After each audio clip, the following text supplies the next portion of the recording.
الله وبحمده عدد خلقه ورضا نفسه وزينة عرشه ومداد كلماته. اللهم صل على محمد وعلى آل محمد كما صليت على إبراهيم وعلى آل إبراهيم إنك حميد مجيد. اللهم بارك على محمد وعلى آل محمد كما باركت على إبراهيم وعلى آل إبراهيم إنك حميد مجيد. اعوذ باللہ من الشیطان الرجیم، بسم اللہ الرحمن الرحیم۔ رب اشرح لی صدری ویسر لی امری واحلل عقدۃ من لسانی یفقہوا قولی، رب زدنی علما، اللہم فقہنا فی الدین، آمین یا رب العالمین۔ السلام علیکم ورحمۃ اللہ وبرکاتہ۔ سلسلہ ہے منتخب نصاب کا، اور اس میں مباحث عمل صالح میں ہم سورہ تحریم کا مطالعہ کر رہے تھے، اور اس کے شروع کی 5 آیات ان کو ہم پڑھ چکے تھے لاسٹ لیکچر میں۔ اب اس سے آگے آیت نمبر 6 سے ہم مزید مطالعہ کرتے ہیں۔ اعوذ باللہ من الشیطان الرجیم، بسم اللہ الرحمن الرحیم۔ یا ایہا الذین آمنوا قوا انفسکم واہلیکم نارا وقودها الناس والحجارة علیہا ملائکۃ غلاظ شداد لا يعصون الله ما أمرهم ويفعلون ما يؤمرون۔ يا أيها الذين كفروا لا تعتذروا اليوم إنما تجزون ما كنتم تعملون۔ شروع کرتی ہوں اللہ کے نام سے جو بڑا مہربان نہایت رحم والا ہے۔ اے اہل ایمان، بچاؤ اپنے آپ کو اور اپنے اہل عیال کو اس آگ سے جس کا ایندھن بنیں گے انسان اور پتھر، اس پر بڑے تند قو بہت سخت دل فرشتے معمور ہیں۔ اللہ ان کو جو حکم دے گا وہ فرشتے اس کی نافرمانی نہیں کریں گے، وہ وہی کریں گے جس کا انہیں حکم دیا جائے گا۔ اس دن کہہ دیا جائے گا، اے کافرو، آج تم عذر مت پیش کرو، آج تمہیں بدلے میں وہی کچھ دیا جا رہا ہے جو تم عمل کر کے لائے ہو۔ تو سورۃ تحریم کی 6 آیت میں ایک مسلمان خاندان کے سربراہ کی ذمہ داری مثبت انداز میں امر کے صیغے میں بیان کی جا رہی ہے، اور مطالعہ قرآن حکیم کے منتخب نصاب میں یہ مضمون 2 مواقع پر پہلے بھی بیان ہو چکا ہے۔ سورہ تغابن میں اہل ایمان کو خبردار کیا گیا کہ اے اہل ایمان، تمہاری بیویوں، تمہاری اولادوں میں سے بعض تمہارے دشمن ہیں، پس ان سے ہوشیار رہو۔ اگرچہ ہماری اجتماعی زندگی کا جو نقشہ ہے، اس کی بنیاد میں مال و اولاد کی طبعی محبت ہی کار فرما ہے۔ یہ محبت اپنی جگہ صحیح اور درست ہے، لیکن بسا اوقات یہ طبعی و فطری محبت اعتدال سے تجاوز کر کے اس حد تک بڑھ جاتی ہے کہ انسان اپنے اہل و عیال کی محبت کی وجہ سے اللہ کے حلال و حرام اور حرام کو حلال کر بیٹھتا ہے۔ بیویوں کی فرمائشیں پوری کرنے، اولاد کو اچھے سے اچھا کھلانے پلانے اور ان کو اعلیٰ تعلیم دلانے کے لیے انسان حرام میں منہ مارنے لگتا ہے۔ گویا یہ محبت نتیجے کے اعتبار سے اس کے لیے محبت نہیں بلکہ عداوت بن جاتی ہے، اور اس کی عاقبت کی تباہی اور بربادی کا سبب بن جاتی ہے۔ اس آیت میں اسی حقیقت کی نشاندہی کی گئی ہے۔ سورۃ الفرقان کے آخری رکوع میں اس سے فطری محبت کا ذکر ایک مثبت انداز سے ہوا ہے کہ ایک بندہ مومن کے دل میں یہ فطری تمنا ہوتی ہے کہ اس کے اہل و عیال بھی ایمان، اسلام، تقوی اور احسان کی روش اختیار کریں۔ یہ تمنا اور آرزو اس قرآنی دعا کی صورت میں ہمارے سامنے آتی ہے کہ والذین یقولون ربنا هب لنا من ازواجنا وذریاتنا قرۃ اعین واجعلنا للمتقین اماما، کہ جو دعائیں مانگا کرتے ہیں کہ اے ہمارے رب، ہمیں اپنی بیویوں اور اپنی اولاد سے آنکھوں کی ٹھنڈک عطا فرما اور ہم کو پرہیزگاروں کا امام بنا۔ یہی مضمون سورۃ التحریم کی زیر نظر آیت میں اپنے منطقی انتہا کو پہنچ رہا ہے، یعنی ایک مسلمان کی ذمہ داری صرف اتنی نہیں ہے کہ وہ اپنے اہل و عیال کے نان نفقے کا اہتمام کرے، انہیں کھلائے پلائے، ان کے رہن سہن کی ضرورت پوری کرے۔ یہ تو جبلی طور پر ہر انسان کرتا ہی ہے۔ ایک خاندان کے سربراہ کے مومن و مسلم ہونے کا نتیجہ یہ نکلنا چاہیے کہ اللہ نے اپنے مخلوق میں سے جن کو بطور امانت اس کے حوالے کیا ہے، وہ ان کے صحیح حقوق کی ادائیگی کی فکر کرے۔ اس امانت کا حق اس طرح ادا ہوگا کہ ان کی بہتر سے بہتر دینی تربیت کی کوشش کرے تاکہ وہ صحیح رخ پر پروان چڑھے۔ لیکن اگر اسے اس ذمہ داری کا احساس نہیں ہے تو معلوم ہوا کہ ایک مسلمان خاندان کا سربراہ اپنی ذمہ ذمہ داری کو بحیثیت ایک مسلمان ادا نہیں کر رہا۔ اس طرف متوجہ کرنے کے لیے قرآن مجید کا انداز بڑا فطری ہے۔ تنبیہ کا آغاز یا ایھا الذین آمنوا قوا انفسکم کہ اے اہل ایمان بچاؤ اپنے آپ کو کے الفاظ سے کیا گیا ہے۔ قرآن مجید میں قیامت کا نقشہ یوں کھینچا گیا ہے کہ اس روز ہر ایک کو اپنی فکر پڑی ہوگی۔ اس وقت ہر شخص بھول جائے گا کہ کون میرا بیٹا ہے، کون میری بیوی ہے، کون میرا باپ ہے۔ سورہ عبس میں آتا ہے فَإِذَا جَاءَتِ الصَّاخَّةُ يَوْمَ يَفِرُّ الْمَرْءُ مِنْ أَخِيهِ وَأُمِّهِ وَأَبِيهِ وَصَاحِبَتِهِ وَبَنِيهِ۔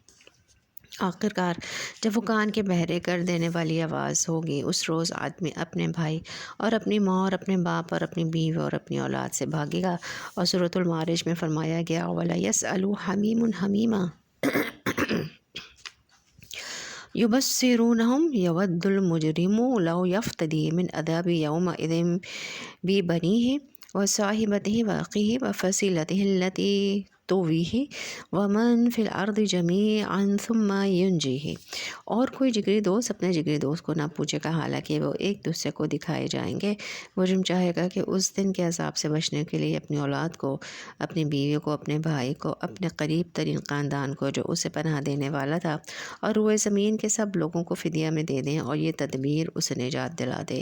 اس لیے یہاں فرمایا جا رہا ہے کہ بچاؤ اپنے آپ کو، اور اس کے بعد اپنے قریب ترین افراد یعنی اہل خانہ جن سے انسان کو بہت محبت ہوتی ہے، اس آگ سے بچانے کی ہدایت کی جا رہی ہے جس کا ایندھن انسان اور پتھر ہو گئے۔ اس سورہ مبارکہ کے خاص اسلوب سے اس آیت کا جو ربط و تعلق ہے، اسے اس مقام پر نوٹ اگر ہم کر لیں کہ ہر سورہ مبارکہ کا ایک عمود یعنی ایک مرکزی مضمون ہوتا ہے جس کے ساتھ سورت کی ہر آیت منسلک اور مربوط ہوتی ہے۔ تو یہاں دیکھیں اولاد کی تربیت میں بسا اوقات لاڈ پیار حائل ہو جاتا ہے جو اولاد کے بگاڑ کا سبب بن جاتا ہے۔ آپ بچے کی صبح کی میٹھی نیند میں خلل ڈالنا نہیں چاہتے، اس لیے اسے فجر کی نماز وقت پر ادا کرنے کا عادی نہیں بناتے۔ آپ کا دل چاہتا ہے کہ وہ سوتا رہے۔ اب اگر آپ کی اس بے جا شفقت و محبت کے نتیجے میں وہ بچہ بعد میں نماز کا پابند نہ ہو سکا تو آپ خود سوچئے کہ آپ نے اس کے حق میں کتنے کانٹے بو دیے۔ اس کی تربیت اس طرح کس تباہی کے رخ پر ہو رہی ہے اور اس کی زندگی عاقبت کے اعتبار سے کس خسارے کی راہ پر گامزن ہو رہی ہے۔ اسی طرح اگر اپنی بیویوں کے ساتھ لاڈ پیار اس حد کو پہنچ گیا ہے کہ اللہ کے حکام میں خلل پیدا ہو رہا ہے، حدود اللہ ٹوٹ رہی ہیں، اللہ کا تقویٰ نگاہوں سے اوجھل ہو رہا ہے اور اس سے دل غافل ہو رہے ہیں، تو اچھی طرح جان لیجئے کہ آپ کی طرف سے آپ کی یہ محبت نہ آپ کے حق میں نافع ہے اور نہ ان کے حق میں، بلکہ یہ دونوں کے لیے عداوت ہے۔ اس حقیقت کو واضح کرنے کے لیے نبی کریم صلی اللہ علیہ وسلم نے ایک نہایت جامع قاعدہ کلیہ ارشاد فرمایا ہے کہ تم میں سے ہر شخص کی حیثیت ایک چرواہے کی ہے اور تم میں سے ہر ایک اپنے ریوڑ کے بارے میں جواب دہ ہے۔ جس طرح ایک چرواہا اور گلہ بان ان مویشیوں کی حفاظت کا ذمہ دار اور مسئول ہوتا ہے، جواب دہ ہوتا ہے، تو اس کے چارج میں دیے گئے ہیں اور اس میں سے اگر کوئی جانور گم ہو جائے یا حادثے کا شکار ہو جائے تو اس چرواہے کا محاسبہ ہوتا ہے کہ اس جانور کی گمشدگی میں اس کی غفلت کا کتنا دخل ہے۔ اسی طرح اللہ تعالیٰ نے اس دنیا میں ہر انسان کے حوالے اپنی مخلوق میں سے کچھ افراد کر دیے ہیں۔ اگر کوئی کسی دفتر میں افسر ہے تو جو اس کے ماتحت ہے وہ گویا ایک گلہ ہے جس کا وہ نگہبان ہے۔ اس کو اپنی حیثیت کے تناسب سے اپنے ماتحتوں کی دین و ایمان اور ان کی سیرت و کردار کے بارے میں فکر مند رہنا چاہیے کہ یہ چیزیں صحیح رخ پر ہیں، کیونکہ وہ ذمہ دار اور مسئول ہے، اور خاندان کے سربراہ پر تو یہ اصول 100% راست آتا ہے کہ وہ اپنی بیوی بچوں کے لیے ذمہ دار اور مسئول ہے۔ صحیح روایت سے معلوم ہوتا ہے کہ آپ صلی اللہ علیہ وسلم اپنے گھرانے کے قریب ترین افراد کو لے بیٹھتے تھے اور خصوصاً خواتین کا نام لے کر انہیں نصیحت فرماتے تھے۔ مثلاً اپنی لخت جگر نور نظر حضرت فاطمہ رضی اللہ عنہا سے خطاب کر کے ارشاد فرمایا کہ اے فاطمہ، محمد صلی اللہ علیہ وسلم کی لخت جگر، اپنے آپ کو آگ سے بچانے کی فکر کرو، اس لیے کہ اللہ کے ہاں تمہارے باپ میں مجھے کوئی اختیار حاصل نہیں ہے۔ حضرت صفیہ رضی اللہ عنہ سے فرمایا اے صفیہ، اللہ کے رسول کی پھپھی، اپنے آپ کو آگ سے بچانے کی فکر کرو، اس لیے کہ اللہ کے ہاں تمہارے بارے میں مجھے کوئی اختیار حاصل نہیں ہے۔ تو یہ ہے اللہ کے رسول صلی اللہ علیہ وسلم کا متوجہ کرنے، خبردار کرنے اور ترغیب اور ترہیب کا انداز۔ ہر مسلمان گھرانے کے سربراہ کا یہ مثبت رول ہے جسے اپنے اہل و عیال کے ضمن میں ادا کرنے کے لیے اسے فکر مند رہنا چاہیے۔ اب دیکھیے کہ بڑا لطیف اور بلیغ انداز اختیار فرمایا گیا ہے کہ اپنے آپ کو اور اپنے اہل خانوں کو اس آگ سے بچانے کی فکر کرو جس کی شدت کا یہ عالم ہے کہ اس کا ایندھن انسان اور پتھر ہوں گے۔ ربنا اصرف عنا عذاب جہنم۔ تو پتھروں کا ذکر قرآن مجید میں کئی مقامات پر آیا ہے۔ انسان جب جہنم میں جھونکے جائیں گے تو گویا وہ اس کا ایندھن ہوں گے۔ غور طلب بات یہ ہے کہ پتھروں کے ذکر میں کیا حکمت ہے۔ غور کرنے سے معلوم ہوتا ہے کہ ان کا ذکر اس اعتبار سے بھی ہو سکتا ہے کہ اس آگ کی شدت اور حرارت کو ظاہر کرنا مقصود ہے کہ ایک آگ تو وہ ہے جو لکڑیوں سے جلائی جاتی ہے اور ایک آگ وہ ہے جو پتھروں سے جلے گی۔ پتھروں کے کوئلوں سے کسی زمانے میں جو آگ جلا کرتی تھی اس کی حرارت کا ذرا تصور کیجئے، اور اس سے بھی آگے بڑھ کر سوچئے کہ اصل پتھر جس آگ کا ایندھن بن رہے ہوں اس کی تندی اور تیزی سے اور شدت کا کیا عالم ہوگا۔ اس کا مطلب یہ بھی ہو سکتا ہے کہ چونکہ عموماً بدھ جو ہے وہ پتھروں سے تراشے جاتے ہیں اور انہیں معبود سمجھا جاتا ہے، ان پہ چڑھاوے چڑھائے جاتے ہیں، ان کے آگے ماتھا ٹیکا جاتا ہے، ان سے حاجت روائی کے لیے دعائیں کی جاتی ہیں، اس لیے مشرکوں کے ساتھ پتھروں کے یہ بدھ بھی جہنم میں جھونک دیے جائیں گے تاکہ ان کی حسرت میں مزید اضافہ ہو کہ جنہیں ہم معبود سمجھے بیٹھے تھے وہ بھی ہمارے ساتھ اس آگ میں جل رہے ہیں۔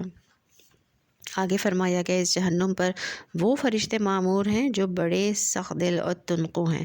تو غور کیجیے، بہت ہی لطیف انظار ہے کہ آج تم بڑی محبت، شفقت اور لاڈ پیار کی وجہ سے اپنی اولاد کو بگاڑ رہے ہو، لیکن نتیجے کے طور پر وہ ان تنقو اور سخت گیر فرشتوں کے حوالے ہوں گے جو جہنم کے کارندے اور داروغے ہیں، اور ان کے دلوں میں کوئی نرمی اور محبت نہیں ہے۔ تمہاری یہ چہیتی اولاد کتنی ہی فریاد کرے، ان فرشتوں کے دل بسیجیں گے نہیں، ان کے دل میں رحم اور رافت کا جذبہ رکھا ہی نہیں گیا۔ وہ بڑے سخت دل اور تنقو ہیں، اور ان کا یہ حال ہے کہ وہ اللہ کی طرف سے ملنے والے کسی حکم کی نافرمانی نہیں کرتے اور وہی کچھ کرتے ہیں جس کا انہیں حکم ملتا ہے۔ ان آیات سے فرشتوں پر ایمان کے بارے میں بھی رہنمائی ملتی ہے۔ آپ جانتے ہیں کہ فرشتوں پر ایمان ہمارے ایمانیت کا لازمی حصہ ہے۔ دنیا میں دیویوں اور دیوتاؤں کے تصورات در حقیقت فرشتوں پر ایمان ہی کی بگڑی ہوئی شکل ہے۔ اس تصور میں بنیادی غلطی یہ ہوئی کہ فرشتوں کو با اختیار سمجھ لیا گیا۔ قرآن مجید واضح کرتا ہے کہ اگرچہ ملائکہ ایک نوری مخلوق ہیں اور ان کا رتبہ بہت بلند ہے، لیکن وہ با اختیار مخلوق نہیں ہیں۔ اسی بات کو یہاں ان الفاظ مبارکہ سے واضح کیا گیا ہے کہ لا یعصون اللہ ما امرہم ویفعلون ما یؤمرون۔ جب یہ حقیقت سامنے آ گئی تو اب ان کو پکارنا بیکار ہے، ان سے دعا کرنا لا حاصل ہے، ان کو پوچھنا بے فائدہ ہے، لہٰذا اللہ کو پکارو، اللہ سے دعا کرو، اللہ سے ہی مدد مانگو۔ اللہ تعالیٰ جس ذریعے سے چاہے آپ کی ضرورت پوری کر دے، وہ کسی انسان کے دل میں ڈال دے، کسی فرشتوں کو معمور کر دے، یہ اس کا اختیار مطلق ہے۔ فرشتے اس اعتبار سے ایک مجبور اور ناچار مخلوق ہیں کہ وہ اپنے ارادہ و اختیار سے کچھ کر ہی نہیں سکتے۔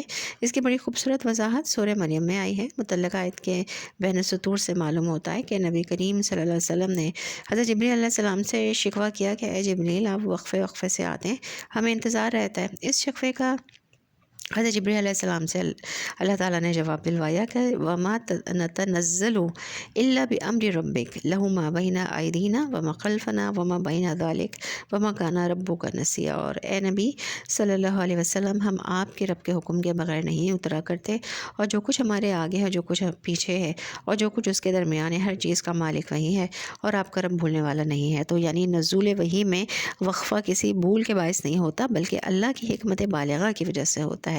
اگلی آیت میں نقشہ کھینچا گیا کہ جب لاڈ پیار سے بگڑے تمہارے یہ لاڈلے اور پیارے جہنم میں جھونکے جائیں گے تو اس وقت وہ معذرتیں کریں گے، دعائیاں دیں گے، چیخیں گے، پکاریں گے، تو ان کو جواب دیا جائے گا کہ یا ایھا الذین کفروا لا تعتذروا اليوم، اے ناشکر، آج بہانے مت بناؤ، معذرتیں نہ تراشو، اب اس کا کچھ حاصل نہیں۔ انما تجزون ما کنتم تعملون، تمہیں بدلے میں وہی کچھ دیا جا رہا ہے جو تم کرتے تھے۔ یہ تمہارے اپنے اعمال ہیں، فرق صرف یہ ہے کہ دنیا میں ان میں لذت و سرور تھا، وہاں تمہاری بدعمالیوں کی شوگر کوٹڈ پلز کی حیثیت رکھتی تھی۔ تمہاری بدعمالیاں جس کے باعث ان کی تلخی تم پر نمایاں نہیں ہوتی تھی، اور جس انجام سے تمہیں دوچار ہونا تھا وہ تم پر واضح نہیں ہوتا تھا۔ تم نے اپنے افعال پر اپنی خواہشات نفس کی کوٹنگ کر رکھی تھی، اور اب وہ اتر گئی ہے، لہٰذا اس کی حقیقی اور واقعی تلخی کا مزہ ہے تو جو یہاں تم چکھ رہے ہو۔ یہ تمہارے وہی اعمال ہیں جو آج تمہارے سامنے آ گئے ہیں، یہ تمہارے اپنے ہاتھوں کی کمائی ہے اور تمہارے اپنے کرتوت ہیں۔ اللہ تعالیٰ اس انجام بد سے ہم سب کو بچائے، آمین۔ اس کے بعد جو آیات ہیں وہ یہ ہیں کہ یا ایھا الذین آمنوا توبوا الی اللہ توبۃ نصوحا عسى ربکم ان یکفر عنکم سیئاتکم ویدخلکم جنات تجری من تحتها الانہار یوم لا یخزی اللہ النبی والذین آمنوا معه نورهم يسعى بين أيديهم وبأيمانهم يقولون ربنا أتمم لنا نورنا واغفر لنا إنك على كل شيء قدير يا أيها النبي جاهد الكفار والمنافقين واغلظ عليهم ومأواهم جہنم وبئس المصير۔ اے اہل ایمان، توبہ کرو اللہ کی جناب میں خالص توبہ۔ امید ہے تمہارا رب تم سے تمہاری برائیوں کو دور کر دے گا اور تمہیں داخل کرے گا ایسے باغات میں جن کے دامن میں ندیاں بہتی ہوں گے، جس دن اللہ اپنے نبی صلی اللہ علیہ وسلم کو رسوا نہیں کرے گا اور ان کے ساتھ ایمان لانے والوں کو۔ اس دن ان کا نور دوڑتا ہوگا ان کے سامنے اور ان کے داہنی طرف۔ وہ کہتے ہوں گے اے ہمارے رب، ہمارے لیے ہمارے نور کو کامل کر دے اور تو ہمیں بخش دے، یقیناً تو ہر شے پر قادر ہے۔ اے نبی صلی اللہ علیہ وسلم، جہاد کیجیے کافروں سے بھی اور منافقوں سے بھی، اور ان پر سختی کیجیے، ان کا ٹھکانہ جہنم ہے، وہ بہت برا ٹھکانہ ہے۔ تو ان میں سے پہلی آیت میں اللہ تعالیٰ تمام اہل ایمان کو توبہ کا حکم دے رہے ہیں، یا یوں کہہ لیجیے کہ توبہ کی ترغیب دے رہے ہیں، لیکن توبہ وہ ہو جو خالص توبہ ہو، جو خلوص دل سے کی گئی ہو، جو صحیح معنوں میں توبہ ہو۔ ہمارے اس سلسلہ دروس میں سورہ فرقان کی آخری رکوع کے ضمن میں توبہ کے موضوع پر ہم نے مفصل گفتگو کی ہے، اور توبہ کا فلسفہ، توبہ کی عظمت، ہمارے دین کی حکمت میں اس کا مقام اور توبہ کے صحیح ہونے کے لیے شرائط جیسے تمام امور ہم زیر بحث لا چکے ہیں۔ موقع کی مناسبت سے یہاں ایک حدیث جو ہے وہ اس کو ہم بیان کرتے ہیں۔ یہ حدیث حضرت انس بن مالک رضی اللہ عنہ سے مروی ہے۔ اس کی ایک تو متفق علیہ روایت ہے، یعنی صحیح بخاری اور صحیح مسلم دونوں میں موجود ہے، جبکہ ایک ذرا تفصیلی روایت صرف مسلم شریف میں ہے۔ اس میں نبی کریم صلی اللہ علیہ وسلم نے اس بات کو واضح فرمانے کے لیے کہ اللہ تعالیٰ کو اپنے کسی بندے کی توبہ سے کتنی خوشی ہوتی ہے، ایک تشبیہ بیان کی ہے کہ آپ صلی اللہ علیہ وسلم نے فرمایا کہ ایک ایسے شخص کا تصور کرو جو کسی لق و دق صحرا میں تنہا سفر کر رہا ہے، اور اس کے پاس ایک اونٹنی ہے اور اسی پر اس کا زاد راہ ہے، یعنی راشن اور پانی وغیرہ ہے، اور وہ تھوڑی دیر سستانے کے لیے کسی درخت کے سائے تلے بیٹھتا ہے۔ اونٹنی بھی پاس ہی کھڑی ہے، وہاں پر اس کی آنکھ لگ جاتی ہے۔ اسی اثنا میں اس کی اونٹنی غائب ہو جاتی ہے۔ جب اس کی آنکھ کھلتی ہے تو وہ دیوانہ وار اونٹنی کی تلاش میں کبھی ادھر دوڑتا ہے، کبھی ادھر بھاگتا ہے، اور اس کے اضطراب اور بےتابی کا خود تصور آپ کر سکتے ہیں، اس لیے کہ وہ اونٹنی ہی در حقیقت اس کے لیے وسیلہ حیات تھی اور ذریعہ زندگی تھی، اور وہی اس کی سواری ہے، اور اسی پر اس کا کھانا و پانی ہے۔ وہ ہر چہار طرف بھاگ دوڑ کرنے کے بعد مایوس ہو کر بیٹھ جاتا ہے۔ وہ موت کے انتظار میں آنکھیں بند کر لیتا ہے۔ اچانک وہ آنکھیں کھولتا ہے تو کیا دیکھتا ہے کہ اونٹنی اس کے پاس کھڑی ہے۔ اس پر وہ اپنی خوشی کی شدت کے باعث ایسا بوکھلا جاتا ہے تو کہنا تو یہ چاہتا ہے کہ اے اللہ تو میرا رب ہے اور میں تیرا بندہ ہوں، لیکن فرتے جذبات سے اس کی زبان لڑکھڑا جاتی ہے اور اس سے الفاظ نکلتے ہیں، اے پروردگار، میں تیرا رب ہوں، تو میرا بندہ۔ تصور کیجئے کہ اونٹنی دوبارہ پا لینے پر اس شخص کی فرط مسرت کا کیا عالم ہے۔ تو نبی کریم صلی اللہ علیہ وسلم یہ تشبیہ بیان کر کے ارشاد فرماتے ہیں کہ اللہ کو اس سے بھی زیادہ خوشی اپنے کسی گنہگار بندے کی توبہ سے ہوتی ہے۔ تو حدیث میں توبہ کی جو عظمت بیان ہوئی ہے اور جس قدر شد و مت کے ساتھ اس کی ترغیب دی گئی ہے، اسے سامنے رکھیں اور پھر اس آیت کا مطالعہ کیجیے کہ تمام مسلمانوں سے وہ کسی بھی زمانے میں کسی بھی جگہ سے تعلق رکھتے ہیں، خطاب فرمایا جا رہا ہے، یا ایھا الذین آمنوا توبوا الی اللہ توبۃ نصوحا، اے ایمان والو توبہ کرو اللہ کی جناب میں خالص توبہ۔ تو توبہ کے ضمن میں دو مزید احادیث بھی پیش نظر رہنی چاہیے، جن میں نبی کریم صلی اللہ علیہ وسلم ارشاد فرماتے ہیں کہ میں خود روزانہ 70 اور 100 بار اللہ کی جناب میں توبہ اور استغفار کرتا ہوں۔ ایک روایت صحیح بخاری میں حضرت ابو ہریرہ رضی اللہ عنہ سے مروی ہے، اس کے الفاظ ہیں، واللہ انی لا استغفر اللہ واتوب الیہ فی الیوم اکثر من 70 مرہ، کہ اللہ کی قسم میں روزانہ 70 مرتبہ سے زیادہ اللہ کی جناب میں استغفار بھی کرتا ہوں، توبہ بھی کرتا ہوں۔ دوسری روایت صحیح مسلم کی ہے، جس کی روح سے نبی کریم صلی اللہ علیہ وسلم فرماتے ہیں، ترجمہ، اے لوگوں اللہ تعالیٰ کی جناب میں توبہ کرو، اس لیے کہ میں خود اس کے حضور روزانہ 100 مرتبہ توبہ کرتا ہوں۔ سوال پیدا ہوتا ہے کہ نبی کریم صلی اللہ علیہ وسلم کی توبہ کے کیا معنی؟ حضور صلی اللہ علیہ وسلم سے کسی گناہ کے ارتکاب کا تو سوال ہی پیدا نہیں ہوتا، اس لیے انبیاء علیہ السلام تو معصوم ہوتے ہیں، لہٰذا اچھی طرح جان لینا چاہیے کہ نبی کریم صلی اللہ علیہ وسلم کی توبہ اور آپ صلی اللہ علیہ وسلم کے استغفار کا معنی مفہوم کیا ہے۔ دراصل توبہ کے معنی ہے رجوع کرنا، پلٹنا، لوٹنا۔ اس کے کم از کم 4 درجے اگر ذہن میں رکھے جائیں تو بات واضح ہو جائے گی کہ ایک شخص وہ ہے جو کفر سے توبہ کرتا ہے اور اسلام میں آتا ہے۔ ایمان لانا بھی ایک نوع کی توبہ ہے، جیسے ہم سورۃ الفرقان کے آخر رکوع میں پڑھ چکے ہیں، الا من تاب و آمن و عمل عملا صالحا۔ دوسری توبہ کسی مسلمان شخص کی ہے جو معصیت سے توبہ کرتا ہے، گناہ کو چھوڑ رہا ہے، گناہ سے رجوع کر رہا ہے، اللہ تعالیٰ کے فرمانبرداری اور اطاعت کی طرف آ رہا ہے۔ تیسری توبہ ہوگی ابرار یعنی نیکوکاروں کی۔ کسی وقت ایک صالح اور نیک شخص کی قلبی کیفیت ایسی ہو سکتی ہے کہ معرفت الہی کے معاملے میں اس کے دل پر کچھ دیر کے لیے غفلت کا پردہ سا آ جائے۔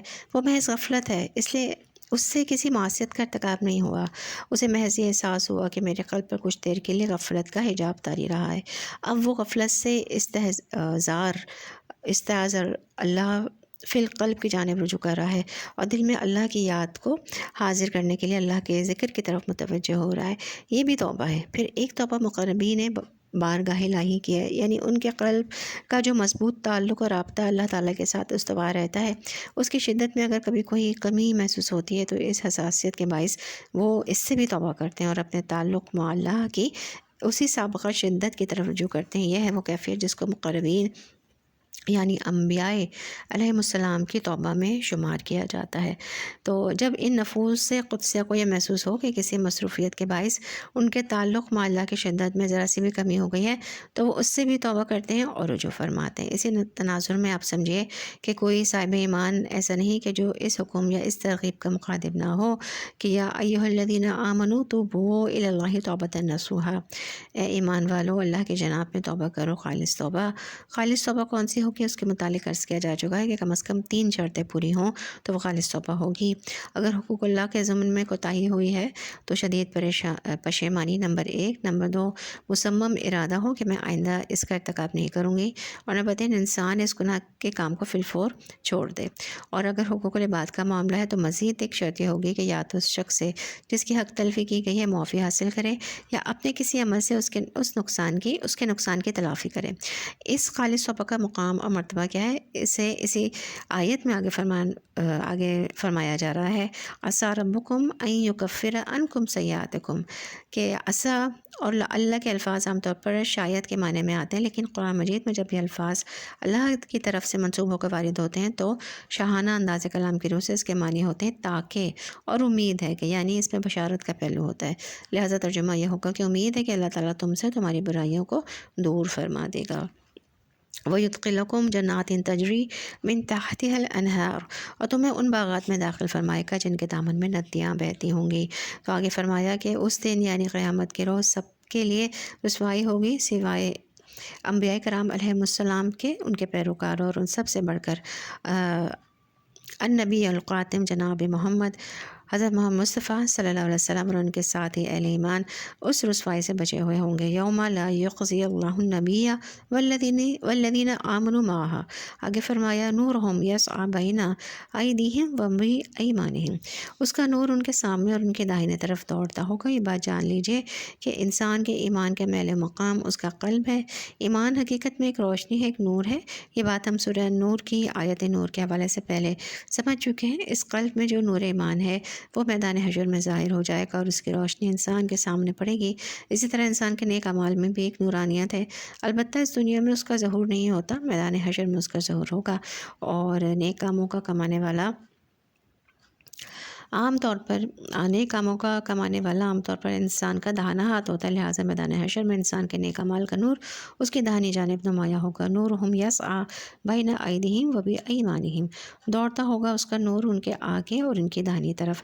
یقولون ربنا اتمم لنا نورنا واغفر لنا، اور وہ کہہ رہے ہوں گے کہ اے ہمارے رب، اگر ہمارے نور میں کچھ کمی رہ گئی ہو تو ہمارے لیے ہمارے نور کو پورا کر دے اور ہم کو معاف کر دے۔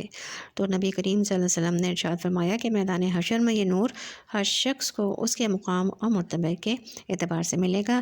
ایمان کے بھی مدارج اور مراتب ہیں۔ ایک ایمان حضرت ابوبکر صدیق رضی اللہ عنہ کا ہے اور ایک حماشہ کا ایمان ہے۔ ان کے مابین ظاہر ہے زمین و آسمان کا فرق ہے۔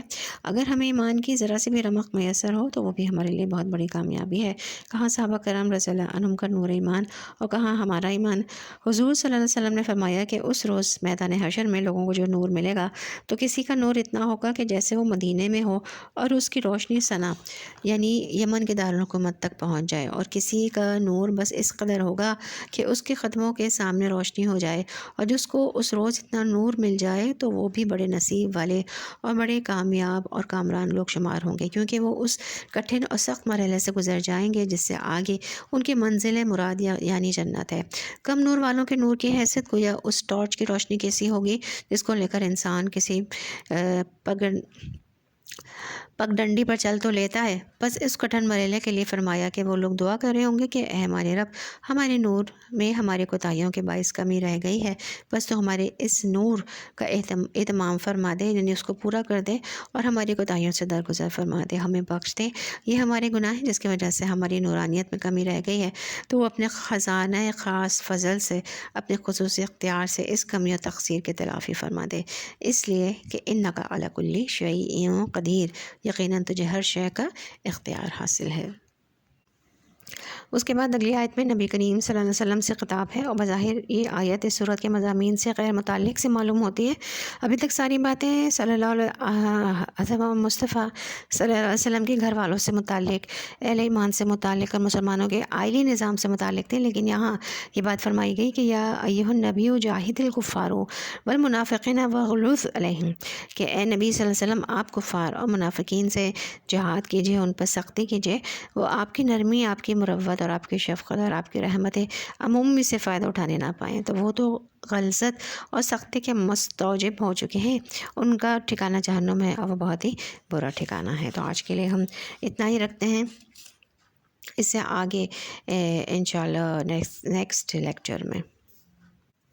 وآخر الدعوانا ان الحمد للہ رب العالمین۔